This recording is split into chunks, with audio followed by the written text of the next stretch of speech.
Dishwashing Paste. Dunay double tanggaling formula. Solid butangtang sa heavy duty sebo sa kalag kaldero. Solid sa butangtang ug bakterya. Mao nga #1 na ang Smart Dishwashing Paste. Bawat pahit linis, solid. Smart Dishwashing. Smart Dishwashing Paste. Manufactured by ACS Manufacturing Corporation. ACS. Ito ang DXDR 981 sa Dipolog City. Basta balita at serbisyo publiko. Tatak RMN. En Fátima dolorosa mostraste el fuego infernal, pidiendo para salvarnos tu corazón venerar. Ave María, Ave María, Ave María, Ave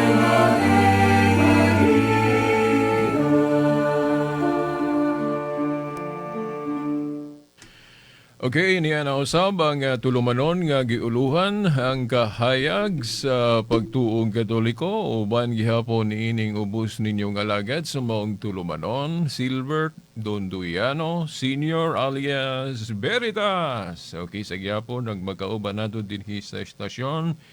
Ang atong mga kasamang radyoman sa technical side, si kasamang radyoman Danny Luod, ug usab si kasamang radyoman Dax Ilumba. O pasiunang patimbayan sa gihapon sa atong station manager, ang atong amahan dinhi sa estasyon, si kasamang radyoman Edgar Dagumo, uban na sa iyang mga kaubang mga radyoman. Ang atong pizza karon, pizza 31, no? Sa bulan sa Enero, katapos ang adlaw sa mong bulan. O gagaron, sige hapon adlaw man nga Domingo, so kita kihapon mo ingon kaninyo maayong adlaw sa Ginoo sa gihapon no kanatong tanan. Ato gihapong ipadayon ro no ang tema may labot na sa Sabat. Kay nagka-focus kita ni special yun nga topic na to. Kay lisod-lisod ni siya nga topic. Anong lisod-lisod ni siya nga topic kung atong ipabarug ang atong baruganang Katoliko. Kay dili po basta-basta beya ang gipanghawiran sa atong mga igsuong Seventh-day Adventist. Kay biblical man yun ang Jewish Sabbath nga Saturday. Kay mao man yun na ang espesyal nga adlaw alang sa mga Hudiyo. Ang ikapito ka adlaw simana og naa gyud na sa Biblia. Ya, moingon kay tagnaas. Moingon kay tagnaas sa Biblia, moingon din ng atong mga igsuon nga supakon din nato na nga naa man na sa Biblia. Okay. Now, mga higala, no, mga tinahod nga tigpaminaw, bisa naa sa Biblia, apan dili tanan atong sundon. Bisa naa sa Biblia, no? Tagaan mo na kong example. Ang yawa namulong po diha sa Biblia. No? Ang yawa namulong po diha sa Biblia. Pero tungod ba kay naa sa Biblia, atong awaton ng gibuhat si yawa? Kaya naman sa Biblia ang yawa. Di ba? Katong iyang gitintal, for example, ang atong Ginoo. Naman na sa Biblia. Ni ato tong awaton, kaya naman sa Biblia, niya insakto day na. Bodi po sabot, dili tanan na sa Biblia, ato yung sundon. Depende na. Kung ang maong buhat nga naa sa Biblia, obligado magyud ta sa pagsunod ana. Now, nabahin mangguna sa general gyud nga pagbahin anang naa sa Biblia kung maghisgot tag covenant o kana bang unsa man gyud angay nato sundon. Now, sa daang kasabutan mo to gitawag og daang kasabutan. Old Covenant, gani katong Old Covenant ug ato po na siyang tan-awon pag-ayon, nabahin-bahin po na siya, pero kung ato nang i-general, daang kasabutan. Pero kung ato na siyang siya na i-examine og ayo, naapod siya mga diferensya. Kay dili man yun exactly parehas tong panahon sa patriarchal religion, tong panahon ba ni Noah before ni Moses nga giimposar na tong Judaism. Di ba? Dili yun exactly parehas ang patriarchal religion panahon ni Noah, Abraham, ug gitandi nato sa panahon ni Moses. Pero nabilong gihapon na sa daan nga kasabutan. Oh. Dayon katupong panahon ni David o katong iyang gingharian. Oh. I-specific na to na lahi na. Oh. Katong Judaic nga panahon ni David, dili exactly parehas pero nabilong na sa daang kasabutan. Oh. Nya karon God naaman ta sa kasabutang Kristohanon o sa New Covenant. Niya kay dili man na magparehas. Unsa kay mga example no sa covenant ni Jesus Christ o itandi sa daan. Sa daan kung makalapas ka sa adlawng ipapahulay, silutan dayon kag death penalty kana iyong physical gyud. Physical gyud. Oh. Batuon ka hangtod mamatay, kanang panapaw. Oh, masakpan ka. Batuon gyapon ka hangtod mamatay, mo man na ilang covenant no sa daang kasabutan. Pero sa covenant ni Jesus Christ diri sa New Testament, dili man nahinumdum mo atong babae nga na kanang mananapaw nga silutan na untag death penalty sa mga Hudiyo. Kay mo lagi na ila. Mo na naanda nila. Pero ang atong Ginoo daw may supak. Kanya ang iyang pagsupak ra ba very clever no? May yung clever. Sa iyang mga pulong, it seems nga wala siya magsupak sa death penalty kay niingon man siya.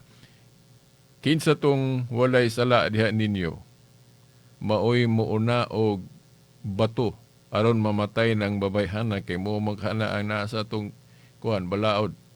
O, balaod na tong Hudiyo. Kinsa tong walay sala maoy muunag patay o mubato anang babayhana. Iniyawa man yun ni dare ato kay nagapamalandong og naulaw sila kay sila naapoy mga sala. So kung ibasi sa giisulti sa Ginoo, naaman po sila sala mo nang wa sila moder og bato.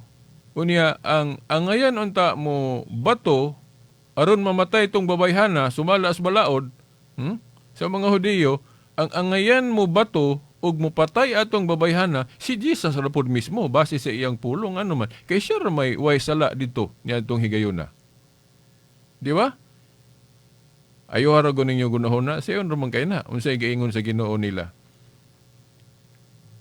Kinsa tong walay sala diha ninyo,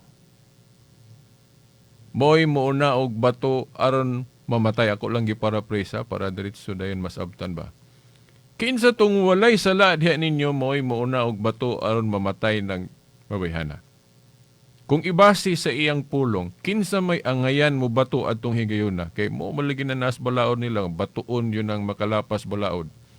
Sabi na ng mananapaw. Oh. Kinsa may angayan dito, base sa gipamulong sa Ginoo, kinsa may angayan musilot og death dito. Siyempre, ang walay sala. Kinsa may walay sala dito, ang ato ramang pong Ginoo. So, ang Ginoo rapod mo'y angay.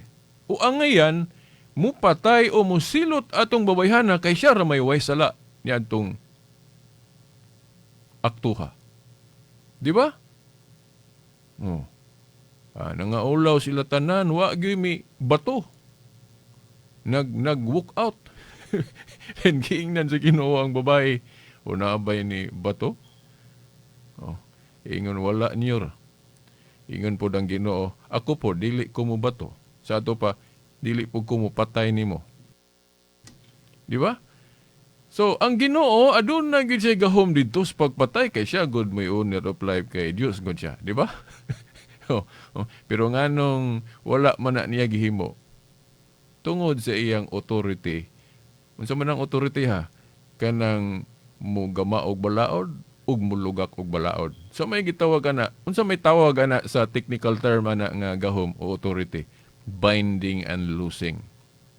Pagdili o pagtugot nga kana ra bang gahuma iya po nang gihatag sa Prime Minister kana bang chief sa mga iyang mga pare o mga ministro kato si Pedro katong gitugyanan sa mga yawis ging harian sa langit katong iyang giingnan ang imong idili diri Pedro og itugot diri sa yuta idili og itugot sab sa langit asa man na mabasa Mateo 16:19 di ba mao na ang gahom nato sa Pope. Di ba? Ang una na, Mamas Pedro. Oh? Ayaw haragod ninyo pa malandong mga igsoon. Anong mudagan yung ko diri sa authority? Anong mudagan yung ko diri sa authority kung mag-explain kog sabat? Aron mutanom yun sa atong unahon na ba nga ang pag-usab sa simbahang katoliko pinanguluhan sa Santo Papa valid na approve ang langit, anak. Unya reasonable po na dili po na ingon nga dili na reasonable kay nahinumdum manggug ko sa usa ka Adventista na kalimot ko sa tingalan Dias Plaza. Ingon siya nga kuyawaan ang pagtulon-ana biritas oy. Ang inyong Santo Papa mura po daig Dios kay makalugak magbalaod og makapatuman og balaod ng binding and loosing. Oh. Kuyawa na, mura na po day nag-Diyos. Kuyawa na, biritas. Sa ato pa biritas, og muingon ng inyong Santo Papa, muingon ng inyong simbahan nga, oy, usbo nato ning pagdili sa pagpangawat o pagdili sa pagpatay o unsa nang naang moralo diha. Oh. Mangawat na taron, manulis na taron, o manapaw na taron. Oh. Niya, approve day ang langit, anak biritas, kung muana inyong Santo Papa. Yang balihon ng naang moralo. Kay mo may giingon ang imong idili diri Pedro og itugot idili og itugot sab sa langit. Sa to pabiritas kanang moralo diha nga ayaw pangawat og moingon ng Santo Papa mangawat na taron approve di ang langit ana. Unsa may akong gitubag ana. Sugod sa pagsugod niya ng niining simbahana. Bisag usa lang ka example, usa lang ka moralo nga gibalitad na Santo Papa, bitagay kog ebidensya be. Kinsa mang Santo Papa ha, bisan pagbuluyagon, kinaampoy buluyagong Santo Papa sa history, di ba? Oh, dili noon daghan. Gamay ra na sila. Oh. Bisag dito lang tas buluyagon ng Santo Papa. Oh. Kinsang buluyagon nga Santo Papa nga iyang giusob ng moralo nga ayaw pagpatay o ayaw pangawat, kinsang Santo Papaha nga badlungon nga niingon nga oy ato na ning usbon mangawat na taron manapaw na taron kinsang Santo Papaha nagbalit-ad ana. Di ba bisan unsa ka buluyagon sa Santo Papa wala gyud nakahimo ana. Di ba kay na ay Holy Spirit nga nagprotect sa iyang mga teaching, official teaching, moral teaching ug labi na ng mga dogmas. Oh. When it comes to faith and morals, panudlo sa simbahan, bisan kinsang obispuha, bisan kinsang paria nga badlungon na, di gyud makahilabot ana, di gyud makausab ana. Tungod kay naay Holy Spirit nga ga-protect, nagagiya nga when it comes to teachings, faith and morals, dogmas, morals, dili masayop ang simbahan diya. Asara masayop ang Santo Papa, asara masayop ang simbahan diya sa mga personal nga binuhatan sa maong mga leader. Mga personal. Di ba?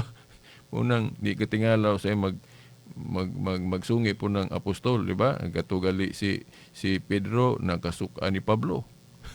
Naglalis po sila kinsay labaw nila. Oh, sa personal, mahimong magsungi ng mga sakop simbahan, mag-away ng mga obispo. Di magparehas og point view. Pero sa faith and morals, official teachings, kanang gitawag na to, conciliar teachings. So faith and morals, dogmas tungod kay naay Holy Spirit nga gagiya kaniya, dili siya masayop. Pero sa aning Biblia, good mga tao ra may gasuwat ani, mga apostol ra may gasuwat ani, nga masipyat, makasala. Pero nganong moingon man ta nga dili masayop ng mensahe nila sa Biblia, kay naay Holy Spirit nga nagiya nila diha, ga protect nila diha nga dili sila makatulog sayop taliwala sa ilang pagka makasasala. Kay tao gud sila. Di ba? Anong musalig mo sa Biblia nga mga tao ra may gasuwat ana makasasala, masipyat. Tungod kay naay Holy Spirit nga ga-protect. So when it comes to teachings, faith and morals, ang Holy Spirit maggiya. Parang kasaligan ng simbahan. Kay kung masipyat ang simbahan sa faith and morals, kung masipyat ang simbahan ana, saan pag-reconcile anang giingon ni San Pablo nga ang simbahan corporately, hinugpong, haligi og sukaranan sa kamatuoran. Di ba? Man na mabasa, unang Timoteo 3:15, ingon si Pablo, ang simbahan o iglesia, haligi og sukaranan sa kamatuoran. Naabagoy haligi og sukaranan sa kamatuoran, unya masayop? Dili kaingon si San Pablo ana kung masayop. Unya, dili po makaingon ang Ginoo anang pag-ingon niya ni Pedro og sa tibok yun simbahan, Mateo 18:18, ang inyong idili diri sa yuta, idili na ko sa langit, ang inyong itugot. Dili kaingon ang Ginoo ana nga kadtong idili o gitugot sa simbahan masayop. Ayuha ko ninyong pamalandong mga tinahod nga tigpaminaw. Kanang giingon ni Kristo ni Pedro, unang Santo Papa, unang chief sa mga apostoles, sa mga pare, ngayang gipili. Nganong niingon man si Kristo ngadto ni Pedro, Pedro, ang imong idili diri sa yuta, idili na ko sa langit, ang imong itugot. Kahibalo man si Kristo nga si Pedro makasasala kay tao. Nga posibleng masayop personal. Pero nganong nag-ingon man si Kristo ana ngadto ni Pedro, ang imong idili diri Pedro og itugot sa langit, dili og itugot usab nako. Ang idili nimo og itugot diri sa yuta, idili og itugot usab nako sa langit, na baliktad. Di ba? So that means nga insakto gyud ang idili og itugot sa atong Santo Papa. Sa kuana sa official na dili sa personal, kay sa personal mahimong masayop ang Pope. Kay si Pedro unang Santo Papa na sipyat personal. Di ba? Di ba? Natawag gali siya giyawa atong higayuna ni Kristo, pero dili gid siya yawa. Ang yawa lang naghuluhog niya nga makasulti siya di mao, di ba? Nasa buhat Mateo 16:23. Bag-ora na namulong ang Ginoo ni Pedro ato nga, Pedro, ang imong idili diri sa yuta, idili na ko sa langit. Mateo 16:19. Pag sa unahan lang pila ka bersikulo, pagka 23 giingnan din siya, pahawa Satanas. Di ba? Kaya nasa iyo personally si Pedro, kaya naiyawa rito niyang gahonghong nga makasulti siya wala masubay sa kamatuoran. Personally, masayop ang pari, masayop ang Santo Papa, masayop si Pedro, unang Santo Papa, personally. Pero when it comes to faith and morals, teachings, nga giya sa Holy Spirit, dili masayop ang simbahan diha, dili masayop ang Santo Papa diha. Kay kung walay gift of infallibility ang Pope, nganong giingnan man ni Kristo si Pedro? Ako gining balik-balikon. Pedro, ang imong idili diri sa yuta, idili na ko sa langit, ang imong itugot. Subot pa sabot, na ay gift nga naa sa leader. Sama ni Pedrong, di siya masayop kay na yung Holy Spirit nga gadikta. Dili dikta ang term. Gagiya. Sa mga opisyal nga baruganan. Kay kung masayop diha, dili unta mo ingon ang Ginoo diha nga, ang imong idili diri sa yuta, Pedro, og itugot, idili og itugot usab na ko sa langit. Dili unta musulti ang Ginoo na kay posible man gyud ang masipyat siya. Di ba? So nakaron drita sa Sabat aton nang i-connect, no? Di pa ni matiwas ron kay ato pang gipaghimug-atan karon pag-ayo ang kining authority. No. Sample. Sa New Covenant, doon na hinay-hinay nga giusab si Jesus Christ kato siyang diri siya, no? Magisgot tag Sabat, kining Sabat, Pag abot ni Kristo dire, Wa gyud tay mabasa pod nga oy ato nining usbon gatos Domingo, ini inyong Sabado wala pa siya musultihan na. Okay. Kay hinay-hinay man gayto niyang pag-usab. Ang una niyang giusab na matikdan ako kanang pamaagis pagbantay. Oh. Kay sa karaan kanang Sabat istrikto kayo bisan kay maglungag ka dili na pwede. Then magkalapas lagi ka patyon din ka. Oh. Pero sa panahon ni Kristo iyan ang giluagan. Muna binding and loosing. Paghukot ug pagluag. Oh, pagluag no, hinay-hinay na nga galuag si Jesus Christ kay strikto gutong Sabat sa una. Unya pag-abot niya di naman strikto. Pwede naman nimo ayuhon ng masakiton sa adlong Sabado. Di ba? Sa una lisod kay magkatrabaho mo, lihok lang ka, nawa na. Violation na.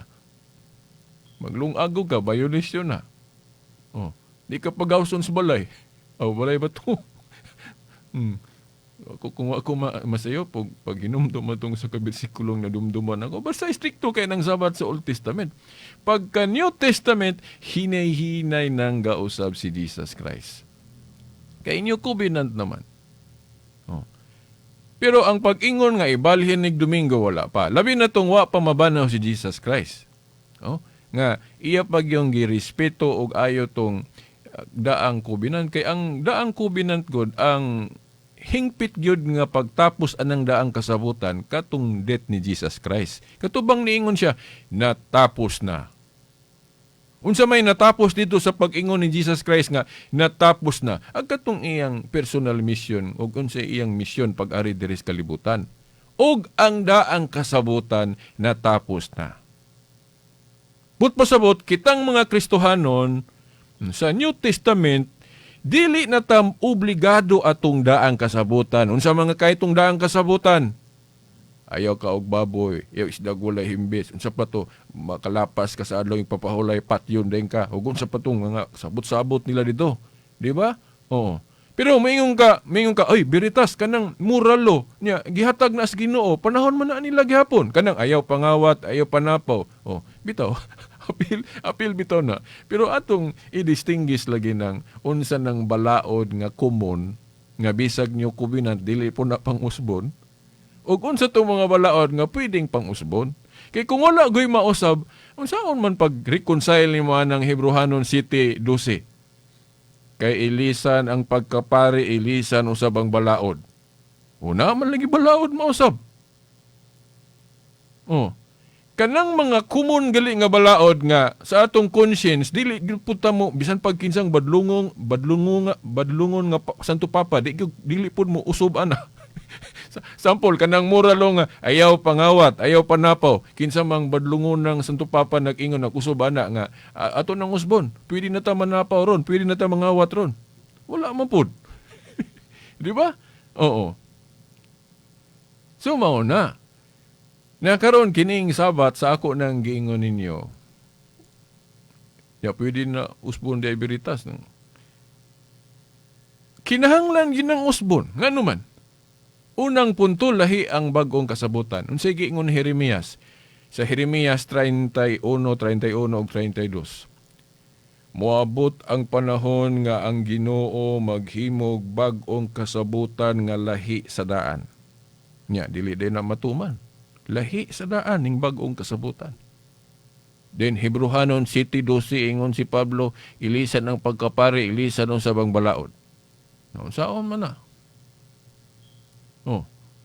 So na ay mausab og unsay angay mausab, akong iklaro ninyo daan kay una tay panahon ato ning padayon sa Domingo.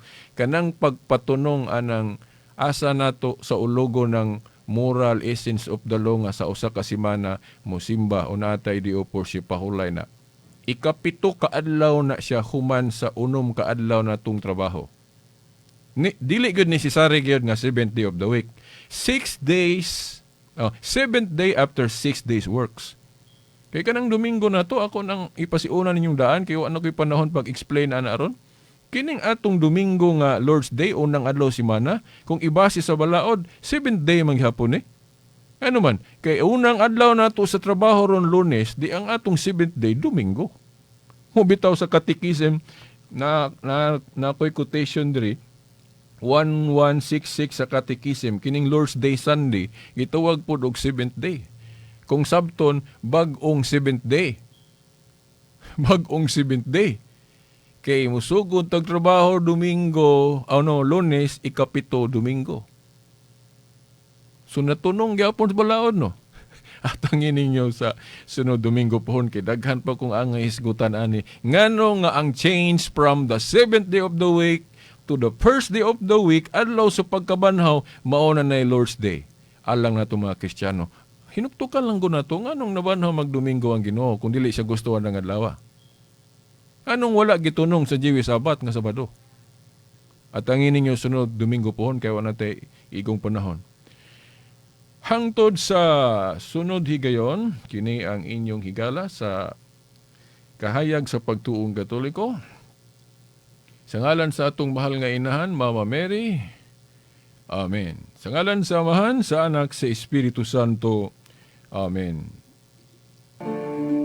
En Fátima dolorosa mostraste el fuego infernal,